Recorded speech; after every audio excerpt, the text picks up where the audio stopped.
आखिरी लड़ाई के सिर्फ 60 डेज बचे, सिर्फ 60 डेज, ठीक 60 दिन बचे। 60 दिन में हमारा एटीट्यूड, हमारा माइंडसेट, हमारा टेम्परामेंट कैसे रहना चाहिए, इसके बारे में थोड़ा बात कर लेते हैं। ठीक है, बहुत लोगों का कहीं कहीं कॉल और मैसेज आ रहा था कि बहुत पैनिक हो रहे हैं, हमसे बात करिए, 2 मिनट बात करिए, 2 मिनट बात करिए। अब सबसे 2 मिनट बात करना इतना पॉसिबल नहीं हो पाता है, लेकिन सभी लोगों का सवाल एक ही है, सवाल एक ही है, नहीं नंबर नहीं बढ़ रहा है, डर लग रहा है, दिमाग स्ट्रक हो जा रहा है, सवाल पढ़ते तो सवाल ही समझ नहीं आता है, दिल भारी रहता है, मन उदास रहता है। सभी लोगों के साथ ये हो रहा है। तो सबसे पहले चीज समझ लीजिए, सिर्फ आप ही नहीं है, सभी लोगों के साथ ये होता है ना, सभी लोगों के साथ ये होता है। ठीक है, तो चलिए शुरू करते हैं। तो सबसे पहली बात कि कितने लोगों का सिलेबस हो गया है, सबसे पहले ये बता दीजिए मुझे। सबसे पहला है option A yes 95% complete, option B 75% complete, option C 50% complete, option D 25% complete. Let's start the poll. 30 second का आपके पास समय है, शुरू हो जाइए। 30 सेकंड में पोल तो आपके पास जाएगा ही। मैं रिवीजन के बारे में बात ही नहीं कर रहा हूं, मैं सिर्फ सिलेबस के बारे में बात कर रहा हूं। कितने लोगों का 95% सिलेबस हो गया है, कितने लोगों का 95% सिलेबस हो गया, कितने लोगों का 75% सिलेबस हो गया, कितने लोगों का 50% हो गया, कितने लोगों का 25% हो गया। Just I am asking.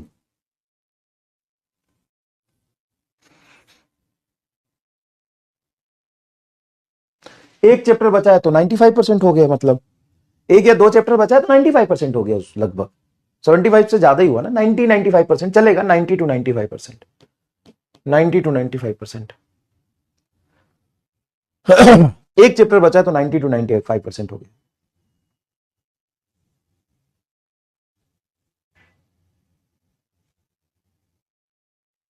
चलिए अब हम यहां पे रिजल्ट देखते हैं।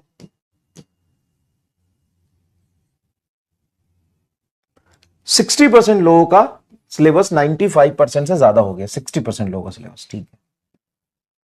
25% लोगों का 75% से ज्यादा हो गया, 10 और 5, 10% लोगों का 50% से ज्यादा हो गया, और 5% लोगों का 25% सिलेबस हुआ है।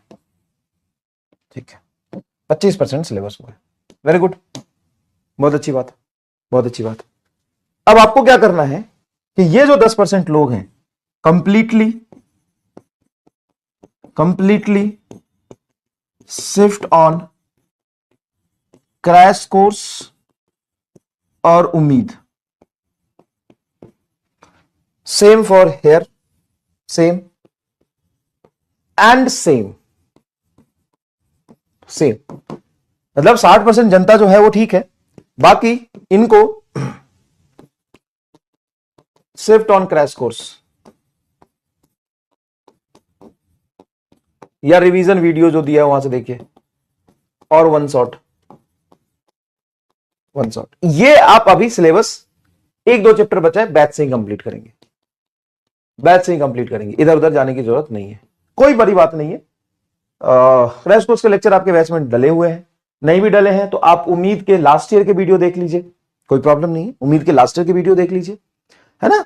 लेक्चर ने जो पढ़ाया हुआ वो वीडियो देख लीजिए, उम्मीद के लास्ट ईयर के वीडियो देख लीजिए, इस साल की उम्मीद के लेक्चर जैसे जैसे आएंगे 1-2 चैप्टर बचा हुआ देख लीजिए, क्रैश कोर्स के लेक्चर बचे वो देख लीजिए। अब यहां पे सुनिएगा, अब इस बात से पैनिक होने की जरूरत नहीं है कि मेरा सिलेबस कितना हुआ है, 2 चैप्टर बचे, 3 चैप्टर बचे हैं, इस बात से। और जो मैं बोल रहा हूं वो फाइनल शब्द है, ये सफिशिएंट इनसफिशिएंट, सर मेरे लिए हो जाएगा क्या, सर ये करेंगे तो पूरा हो जाएगा क्या, सर ऐसे करेंगे तो हो जाएगा क्या, सर ये सफिशिएंट है क्या, ये सब कुछ सोच समझ के पूरे होशाबाश में बोल रहे हो, उसको रिकन्फर्म करने की जरूरत नहीं है। अगर 1-2 चैप्टर बचा है, चाहे कोई सा भी 1-2 चैप्टर बचा, आप यहां से करेंगे, कोई भी 1-2 चैप्टर बचा आप यहां से करेंगे, चाहे ऑप्टिक्स ही क्यों ना बचाओ, आप यहां से करेंगे। थोड़ा दिमाग अपना भी लगाइए, और मैं जब यहां पे आके खड़ा हो रहा हूं ना, तो बहुत सोच समझ के बोल रहा हूं, बहुत सोच समझ के बोल रहा हूं, तो no need to reconfirm the things. आप मुझे बार में सर आपने ऐसा बोला था, ऐसा कर ले क्या, मैं जब करना था इसीलिए तो बोला है ना यार, प्लीज, बहुत सोच समझ के बोल रहा हूं मैं। अब आगे सुनो,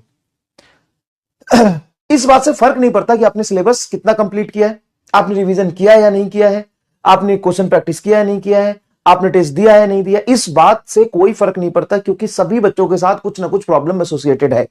फर्क इस बात से पड़ता है कि अभी आप सोच के आगे के 2 महीने कैसे जीने वाले हैं, आप जहां भी खड़े उससे आगे बढ़ेंगे कि नहीं बढ़ेंगे। अब उससे जब आगे बढ़ेंगे तो क्या पता आगे बढ़ते बढ़ते मोमेंटम इतना मिले कि सिलेक्शन आपका हो जाए। तो ये सोच के अभी डरने की जरूरत नहीं है, अभी यह सोचना है कि हम आगे कैसे बढ़े, सिर्फ हमारा ग्रोथ कैसे होगा।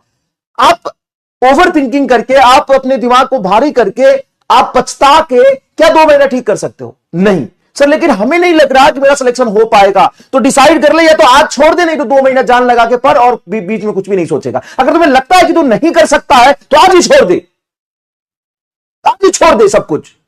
अगर तुम्हें 2% भी डाउट है ना अपने आप पे, 2%, तो आज छोड़ दे करना, सब कुछ छोड़ दे, छोड़ दे, हटा। क्या फायदा 2 महीने बर्बाद करने का? हो गया ठीक है, 6 महीने, 8 महीने, 10 महीने बर्बाद हुआ सो हुआ, 2 महीने भी क्यों बर्बाद करेगा? लेकिन अगर तुम पे लगता है कि नहीं, चाहे जो कुछ भी हुआ, फर्क इस बात से पड़ता ही नहीं कि तू भाई भाई लाखों की जनसंख्या है, अरबों के जनसंख्या वाले देश में तुम रहते हो, नीट में लाखों लोग परीक्षा देते हैं, उसमें से लाखों लोग ये सोच के समय खराब कर देते हैं कि मैं कैसे करूंगा सर, मेरे से होगा कि नहीं होगा सर, अभी इतना बचा है, इतना। फर्क ही नहीं पड़ता कितना बचा है, फर्क ही नहीं पड़ता तेरे नंबर कितने आ रहे हैं, फर्क इस बात से पड़ता है कि तू जो जहां है वहां से आगे कैसे बढ़ेगा, आगे कैसे बढ़ेगा। अगर तेरे 300 नंबर आ रहे हैं, 400 नंबर आ रहे हैं, तो 400 नंबर से आगे कैसे बढ़ोगे बताओ ना, क्या तरीका आगे बढ़ने का, क्या तरीका है, किस मेथड से आगे बढ़ सकते हो? बिना सोचे समझे मेहनत करो, अपने आप को टाइम दो, लास्ट के 2 महीने में पूरी फोकस से पढ़ाई करो बस। और कुछ भी मत सोचो कि मेरे नंबर कितने आ जाएंगे, मेरा होगा कि नहीं होगा, मेरा लास्ट ड्रॉप है, फर्स्ट ड्रॉप है, ये है वो है, कुछ मत सोचो। लास्ट के 2 महीने सिर्फ और सिर्फ जिसने पढ़ाई पे फोकस कर दिया ना बिना सोचे, उसका सिलेक्शन हो जाएगा, वो लाइफ में सक्सेसफुल हो जाएगा, मैं बता रहा हूं। टेस्ट कितने देने हैं? टेस्ट आपको 5 देने हैं वीक में, अभी से लेके लास्ट तक 5 देने। सर 5 टेस्ट कैसे दे देंगे सर? आप 7 दिन होता है, 7 दिन में 5 टेस्ट देने हैं। अब ये 5 टेस्ट तुम शॉर्ट टेस्ट दो, बैच में जो तुम्हारे टेस्ट दिए हुए पार्ट वाइज वो करो, कंप्लीट 11th का दो, कंप्लीट 11th का दो, सिर्फ कंप्लीट 12th का दो, या फुल सिलेबस दो, कुछ भी करो। 2 से 5 के बीच में, अगर शॉर्ट टेस्ट दे रहे हो तो 2 से 3 में ही खत्म हो जाएगा, रोज दो। 4 से 5 टेस्ट, अगर 4 से 5 में बोल रहा हूं तो अब स्टार्टिंग में 4 रखो, फिर 5 कर देना। अभी 4 से स्टार्टिंग फ्रॉम 4, देन अप्रैल में 5 टेस्ट। अभी 4 टेस्ट में से 2 टेस्ट तो तुम्हारे बैच के ही होंगे, कुछ ना कुछ एआई टेस्ट होगा, रियल टेस्ट होगा, वो इंक्लूड करके देना, वो इंक्लूड करके देना, एक्स्ट्रा नहीं। जो आपके शेड्यूल टेस्ट है ना, वो अगर हफ्ते में 2 हो रहे हैं तो वो तो 2 देना ही है, साथ में एक्स्ट्रा ये 1-2 और देना है, और वो टाइमिंग 2 से 5 के बीच में ही रखना है, ठीक है, देना है। अब इसमें कोई डिबेट नहीं। कहां से आएगा पेपर? तुम चूजे नहीं हो, तुम बहुत वो हो, तेज हो, जहां से लाओ, जो करना है करो, लेकिन तुम्हें इतना टेस्ट देना ही है। स्टार्टिंग में मार्च में 4 और अप्रैल में 5 पर वीक है, ये तुमको जहां से देना है तो आई डोंट नो, लेकिन तुमको देना ही है। शॉर्ट टेस्ट मतलब बेटा जिसमें 5 ही चैप्टर आ रहे हो, फिजिक्स के 5, बायो के 5, केमिस्ट्री के, वो वाले, ठीक है। और रोज टेस्ट के बाद आपको थोड़ा सा एनालिसिस करना है कि किस तरह की गलती हम कर रहे हैं, मल्टीप्लिकेशन में किस तरह के, मल्टीप्लिकेशन में, डिवीजन में, क्वेश्चन पढ़ने में इस तरह की गलती कर रहे हैं, ठीक है ना, ये आपको देना ही है। टाइम पे हम टेस्ट कंप्लीट कर पा रहे हैं कि नहीं कर पा रहे हैं। अच्छा, ये टेस्ट देते देते अपना एक पैटर्न बनाओ, है ना, थोड़ा पैटर्न स्टार्टिंग में चेंज करो, पहले फिजिक्स सॉल्व करो, फिर केमिस्ट्री करो, फिर बायो करो, फिर पहले बायो करो, फिर केमिस्ट्री करो, फिर फिजिक्स करो, या पहले केमिस्ट्री करो फिर बायो करो। तो ये सब कर करके आपको क्या करना है। और यकीन प्लस में तो बथेरे टेस्ट है, उसको डाउनलोड कर लो, प्रिंट निकाल के दे दो, है ना, प्रिंट निकाल के दे दो। तो आपको क्या करना है, ध्यान से सुनिएगा, आपको क्या करना है कि एनालिसिस करना है किस तरह की मिस्टेक्स आप कर रहे हैं, कौन सा चैप्टर आपका वीक है, ना उस पर थोड़ा फोकस करना बस। और कोई दिक्कत नहीं, जो भी एनालिसिस करो उसको एक्सेप्ट करो, आगे बढ़ो, तुम्हारा सिलेक्शन हो जाएगा। अगर तेरे 400 300 350 नंबर आ रहे हैं तो बस डिपेंड इस बात से करता है कि अगला 2 महीना तुम कैसे जियोगे। बहुत बड़ी बात बोल रहा हूं, अगला 2 महीना तुम कैसे जियोगे इसी बात पे डिपेंड करता है, ठीक है ना, सिर्फ इसी बात पे डिपेंड करता है अगले 2 महीने तुम कैसे जियोगे। शेड्यूल कैसा होना चाहिए? शेड्यूल आपको 5 से 6 बजे के आसपास रोज उठना ही चाहिए, चाहे तुम जितने बजे सोते हो। सर हम तो 2-3 बजे सोते हैं, तो 3 बजे सोते हो तो 7 बजे उठ जाना, चलो 3 बजे सोते हो तो 8 बजे उठ जाना, लेकिन तुमको इस 5 से 6 के 7 के बीच में उठना ही है। उठ के थोड़ा बहुत एक्सरसाइज करिए, लाइट घूमिए फिरिए, टहलिए, नहीं टहलते तो टहलना शुरू करिए। मतलब आप देखेंगे कि आपके अंदर एकदम मैजिक सा चेंज आया, मैजिकल एनर्जी आएगी। आप चाहे 5 बजे उठते हैं, 6 बजे उठते हैं, 7 बजे उठते हैं, जब भी उठते हैं उठिए। उठने के बाद आप बाहर घूम के आइए, लाइट एक्सरसाइज बोलाइए। मतलब ऐसा नहीं कि चले गए जिम बॉडी बनाने, नहीं, लाइट एक्सरसाइज मतलब आप बाहर घूमिए, थोड़ा बहुत ऐसे ऐसे करिए, ऐसे ऐसे करिए और फिर करिए 10-15 मिनट, और फिर घर में आके पढ़ना शुरू कर दीजिए। आप देखेंगे सरप्राइजिंगली आप में एनर्जी का प्रवाह होगा, है ना। आपको करना है ये रोज, ठीक है। उसके बाद उसके जस्ट आधे घंटे बाद पढ़ना शुरू कर दीजिए। आप जो शेड्यूल फॉलो करते हो करिए, जैसे फॉलो करते पढ़िए। 10:30 से 11 बजे के आसपास सोने की कोशिश करिएगा, नहीं तो 12-1 बजे के आसपास सोने की कोशिश करिएगा।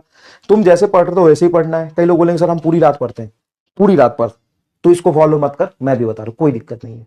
अपना बायोलॉजिकल साइकिल चेंज मत कर, अपने हिसाब से पढ़, ठीक है, अपने हिसाब से पढ़। लेकिन तू जैसे भी पढ़ता हो, इस टाइम पे तुमको एक टेस्ट देना ही है, 2 से 5, वीक में 4 दिन अभी, और वीक में 6 दिन, वीक में 5 दिन अप्रैल, देना ही है, देना ही है। चाहे तू जैसे पढ़ रहा पर तुमको ये देना ही है, ठीक है। और लास्ट में रोज रात को एनालिसिस करना है, क्या आज गलती हुआ मेरे से, क्या अच्छा हुआ। अच्छा हुआ उस पर खुश हो जाइए, जो गलती हुआ उसको अगले दिन रिपीट ना हो, इसके लिए प्रण लीजिए, कोशिश करिए कि रिपीट ना हो, ठीक है ना, कोई रिपीट ना हो, ठीक है ना। लास्ट 60 डेज में आप कोई भी ओवर थिंकिंग नहीं करेंगे, कोई भी ओवर थिंकिंग नहीं करेंगे, कोई भी ओवर थिंकिंग नहीं करेंगे, ठीक है। क्लियर है क्या? साम दाम दंड भेद सारे लगाने, हाँ।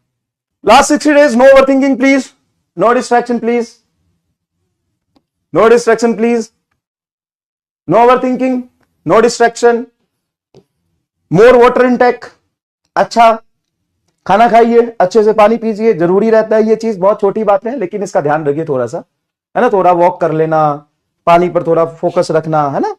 इस सब पे अपने आप को बनाइए, अपने आप पे ध्यान दीजिए, ठीक है ना। डिसिप्लिन रहिए, अंग्रेजी स्पेलिंग गलत होगा, हाँ मुझे नहीं आती अंग्रेजी, ठीक है। No YouTube insta, YouTube for class only, class के लिए आप यूट्यूब देख सकते हैं। No relative, no friends, focus on yourself only, सिर्फ अपने आप पे फोकस करिए। अब बात आती है कि सर आपने वो क्या होते हैं जो डिलीटेड पार्ट था, डिलीटेड पार्ट था उसमें प्रॉमिस किया था कुछ चीजें पढ़ाओगे, यस। और एक्सपेरिमेंटल फिजिक्स था, एक्सपेरिमेंटल फिजिक्स था, उस पे बात हुई थी कुछ चीजें पढ़ाओगे, यस। और सर जो एनसीईआरटी की बात थोड़ी थोड़ी बताओगे, यस। और सर कुछ क्वेश्चन भी कभी करा दोगे, यस। तो अब रोज 3 दिन क्लास होगी वीक में, टाइम मैं डिसाइड करूंगा, रोजाना 3 दिन क्लास होगी, है ना। 6 दिन, 6 करो, 6 नहीं। और अगर क्लास नहीं हुई, अच्छा, और not mandatory for all of you, not mandatory for all of you, जरूरी नहीं कि आप सब लोग करें, जरूरी नहीं है आप सब लोग करें। हैप्पी रमजान, हैप्पी रोजा भाई साहब सभी लोगों को, ठीक है। पानी तो पियोगे, रमजान में पानी नहीं पीते क्या? कोई बात नहीं, तो अच्छी बात है, रमजान तो बहुत अच्छी चीज होती है कि तुमको मौका मिल गया एकदम फोकस से पढ़ाई करने का। इधर उधर करोगे तो भूख लगेगी, पढ़ाई पे ध्यान रखोगे तो ऐसे ही फिजिक्स तुम्हारा भूख तो मिटा ही देती है ना, है ना। तो पढ़ते हैं बच्चे, और एक तो बच्चे मुझे मिले भी थे, उन्होंने बताया था सर रमजान का महीना था और क्या मोटिवेशन मिलता पढ़ने का। अच्छी बात है, डिसिप्लिन रहने का वो जरिया ही तो है। क्या फेस्टिवल बहुत सारी चीजें क्या सिखाती है? डिसिप्लिन सिखाती है ना। मतलब तपस्या सिखाती है, यही तो तपस्या है जो आप रमजान में करते हो। क्या करते हो? तपस्या ही तो है। वही तपस्या आपको यहां भी दिखाना है। नीट भी तो एक तपस्या है ना, वही तपस्या आपको यहां दिखाना है, ठीक है। चलिए, तो आपकी वीक में 3 दिन क्लास होंगी, है ना। 3 दिन के बजाय कभी 2 दिन हो जाए तो रोना मत, ठीक है ना, एक्स्ट्रा ही है, ठीक है। शॉर्ट वीडियोस, है ना, एनसीईआरटी वाले, और क्वेश्चन प्रैक्टिस, टेस्ट डिस्कशन, जो भी होगा वो सारी चीजें यहां पे मैंने बता दिया। जो डिलीटेड पार्ट है वो सारा कुछ कराऊंगा। और फर्स्ट क्लास अपनी होगी, फर्स्ट क्लास अपनी होगी कब? वेडनेसडे को, वेडनेसडे को हम लोग मिलेंगे, ठीक है। First class 9 AM Wednesday, Wednesday को हम लोग मिलेंगे। या कल कर दूं? चलो कल से शुरू करते हैं, कल से शुरू करते हैं, कल से स्टार्ट करते हैं, चलो। और कल का टॉपिक भी बता देता हूं मैं, हीट इंजन। चलो कल का टॉपिक भी बता देता हूं मैं, छोड़ता नहीं हूं। कल से स्टार्ट करते हैं, कल करो सो आज करो, आज करो से अब बहुत जल्दी है, सिलेबस है बहुत पीछे, हमारा नंबर लाना है, ठीक है, ठीक है। कल से स्टार्ट करते हैं, ठीक है, आपको मैंने 5 दिन का समय दिया कि जो बचा हुआ पार्ट है वो कल कर लो, मतलब कंप्लीट कर लो, कल से स्टार्ट कर ले। और हीट इंजन कल से शुरू करेंगे। एनसीईआरटी इज नॉट रिक्वायर्ड, आपको नहीं करनी एनसीईआरटी, आपको नहीं करनी एनसीईआरटी। अब बोले यकीन प्लस बेटा तू सिलेक्शन ले ले, बस इतना कर ले यकीन प्लस अब छोड़, वो रैंकर्स के लिए, तेरे लिए नहीं है। जिसको रैंक चाहिए उसके लिए, जिसको बाप रे बाप, देख तू ये इतना नहीं कर पा रहा, एक मास्टर के सोच उसने क्या क्या कर दिया वो ये कि जिसको रैंक चाहिए उसके लिए, तुम्हें रैंक थोड़ी ना चाहिए, तुम्हें सिलेक्शन चाहिए बस। जिसको रैंक चाहिए उसके लिए यकीन प्लस, अब उसको करना पड़ेगा जिसको रैंक चाहिए उसके लिए यकीन प्लस, सोच कितना कुछ कर दिया तेरे लिए, ठीक है। खैर छोड़, तो एनसीईआरटी इज नॉट इंपॉर्टेंट, खुद से नहीं पढ़नी है, लेकिन एनसीईआरटी का एक क्रक्स, एक सीट हम बनाएंगे जिसमें कंप्लीट एनसीईआरटी कवर होगा, जिसमें एनसीईआरटी के मिड एक्सरसाइज के एग्जाम्पल होंगे, जिससे नीट डायरेक्ट सवाल पूछ लेता है ना, डायरेक्ट सवाल पूछ लेता है। बहुत कम चीजें हैं एनसीईआरटी में, लेकिन जितनी चीजें उसको हम कवर कर लेंगे। पॉइंट टू पॉइंटर और समरी में से जो सबसे इंपॉर्टेंट बातें हैं, जो सच में कुछ कह रहा है, एक तो बहुत कॉमन सी बातें बताता है कई बार वो, जैसे उसने 5 पॉइंट लिखे, 5 पॉइंट में हो सकता है 3 पॉइंट तो ऐसी बातें जो बिल्कुल नहीं भाई आते हो, लेकिन 2 बातें बहुत इंपॉर्टेंट है, वो 2 बातें बाहर निकाल के आपको रोज मिल जाएगी, 2 पॉइंट्स आपको कवर करके एक्स्ट्रा मिल जाएंगे। समरी में और पॉइंट टू पॉइंटर में एक्सरसाइज के कुछ ऐसे क्वेश्चंस हैं जो यूनिक है ना, जो थोड़े लग रहे हैं कि ऐसे आने चाहिए, वो आपको करा देंगे, है ना। इस सब को निकाल के 1 पेज शॉर्ट नोट्स में कवर करेंगे हम लोग एनसीईआरटी। इसके लिए मैं सीट अपलोड करूंगा और क्लास भी लूंगा एनसीईआरटी का, सीट एंड क्लास, है ना, एनसीईआरटी क्लास, एनसीईआरटी, वहां से क्वेश्चंस निकाल के आपको कराएंगे, है ना उससे क्वेश्चंस बनाएंगे, ठीक है ना। एनसीईआरटी से पूरा बैठ के पढ़ेंगे एनसीईआरटी, है ना, पूरा एनसीईआरटी बैठ के पढ़ेंगे। और एनसीईआरटी के मिड एक्सरसाइज के कुछ क्वेश्चन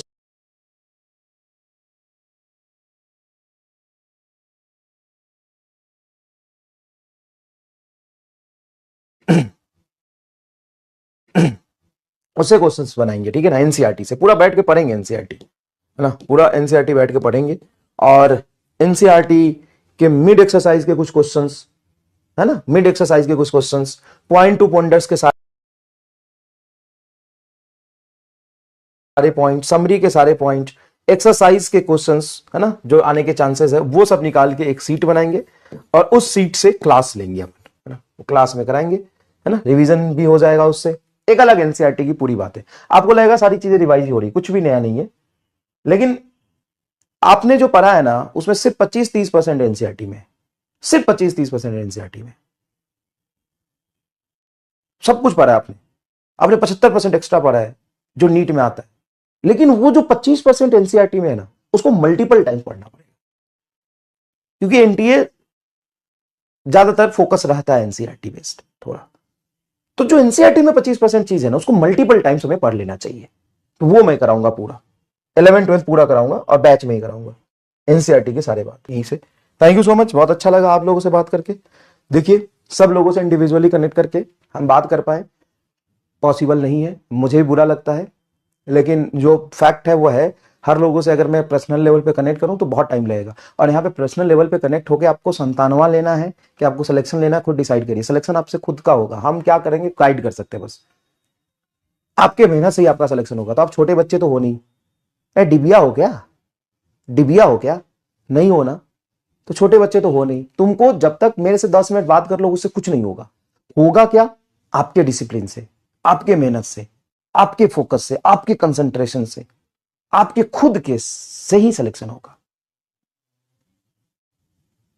तो आप खुद पर मेहनत करिए, अनवांटेड चीजों से दूर रहिए, फोकस्ड रहिए, डिसिप्लिन रहिए और मेहनत करिए प्लीज। आप सभी लोगों से रिक्वेस्ट है, और ज्यादा डिमोटिवेशन होता अपने माता पिता का चेहरा देखिए, अपने फैमिली की कंडीशन देखिए और मेहनत करिए। और एक बात याद रखिएगा कि अभी से 2 महीने में 1% भी आपको ओवर थिंकिंग करके 0.1% का फायदा नहीं मिलेगा, तो बिल्कुल भी एक्स्ट्रा नहीं सोचना है। मैं समझ सकता हूं कि आपके लाइफ में बहुत सारे प्रॉब्लम्स हैं, बहुत सारे फैमिली की कंडीशंस ऐसी है, सबके लाइफ में, मैं आपको बहुत कुछ नहीं बता सकता, बहुत नहीं शेयर कर सकता। शेयर करूंगा तो आप भी बोलोगे अरे सर ये वो। और मैं सिर्फ अपने बारे में नहीं, हर इंसान के बारे में अगर मैं बात करूं, सबके लाइफ में बहुत बहुत बड़ी बड़ी प्रॉब्लम है। मैं कंपेयर नहीं कर रहा आपकी प्रॉब्लम से बेटा, लेकिन है, लेकिन वो भी कर रहे हैं ना। अच्छा, उसके बारे में, प्रॉब्लम के बारे में भी सोच के क्या हो जाएगा? आप मेहनत करेंगे तभी आगे जा पाएंगे ना। 1% ओवर थिंकिंग से क्या होता है? 2% का नुकसान। 1% मेहनत से क्या होता है? सर 0.005% का ग्रोथ। वो करो ना, वही 1% मेहनत आपको आगे लेके जाएगा ना। आप कहां खड़े हो और उससे तुम्हें आगे बढ़ना है, बस इंपॉर्टेंट ये है। ठीक है ना, इंपॉर्टेंट बस इतना ही कि तुम कहां खड़े हो बस। और मैं एक बात बताऊं ऑनेस्टली, जितना मैंने पढ़ा दिया, जितना जितना मैं आज तक की बात करूं, जितना मैंने आज तक कर दिया, बस हो गया। इसे ज्यादा करने की सच में कोई जरूरत नहीं थी, सच में नहीं थी। आप बताओ, जो है तो बताओ। जितना मैंने अभी तक कर दिया, मैं और एक्स्ट्रा क्या कर दूंगा? एनसीईआरटी के कुछ क्रक्स निकाल के दे दूंगा, वो तो खुद भी कर सकते हो। सर 1 पेज रिवीजन वीडियो तो खुद भी कर सकते हो। 2-4 डिलीटेड पार्ट के टॉपिक हिट इंजन खुद पढ़ लो, लास्ट ईयर के लेक्चर से देख लो। पीवाईक्यू खुद ही देख सकते हो। तो मैं कुछ बहुत बड़ा चीज तो करने जा नहीं रहा हूं, और अभी तक जितना कर दिया सिलेक्शन तुम्हारा उसी से हो जाएगा। 1% एक्स्ट्रा की जरूरत नहीं है। आप कह रहे हो केमिस्ट्री जरूरत ही नहीं है, फिजिक्स जरूरत ही नहीं है, मैं क्या कर रहा हूं यहां पे? जितना अभी तक करके दे दिया उसी को तुम पूरा कर लोगे तो तुम्हारा काम हो जाएगा। 1% एक्स्ट्रा की जरूरत नहीं है, 1% एक्स्ट्रा की जरूरत नहीं है। लेकिन मैं फिर भी आया हूं इसीलिए कि तुम थोड़ा सा इमोशनल ब्रेकडाउन हो जाता है, थोड़ा सा टाइम खराब कर लेते हो, फिर परेशान होते रहते हो, खुद ही फ्रस्ट्रेट होते रहते हो। मत करो ये सब, हिम्मत रखो, आगे बढ़ो। इंपॉर्टेंट ये है, थोड़ा भी अगर तुम सेंसिबली सोचोगे, थोड़ा सा भी ध्यान से सोचोगे, 1% एक्स्ट्रा करने की जरूरत है अभी कुछ, जितना कर दिया आपको भी तो करना पड़ेगा ना उतना कुछ। मास्टर के सिर्फ करने से तो नहीं होगा। लेकिन फिर भी यहां पे आए कि चलो तुमको लगे यार मास्टर हमारा मेहनत कर रहा है, हम भी कर ले कुछ, रोज आएगा कुछ ना कुछ कराएगा, तो उसी बहाने हम भी करेंगे, थोड़ा शेड्यूल मेंटेन रहेगा, टाइम टेबल मेंटेन रहेगा, बस इसीलिए, और कुछ नहीं है। किसी चीज की जरूरत नहीं है, जितना कर दिया। ना तो फिजिक्स में, ना तो केमिस्ट्री में, ना तो बायोलॉजी में, किसी चीज में 1% एक्स्ट्रा की जरूरत नहीं है। जितना तुमको दे दिया उसी को अब लेके पढ़ो, रगड़ो, हो जाएगा। तो all the best, thank you so much, bye.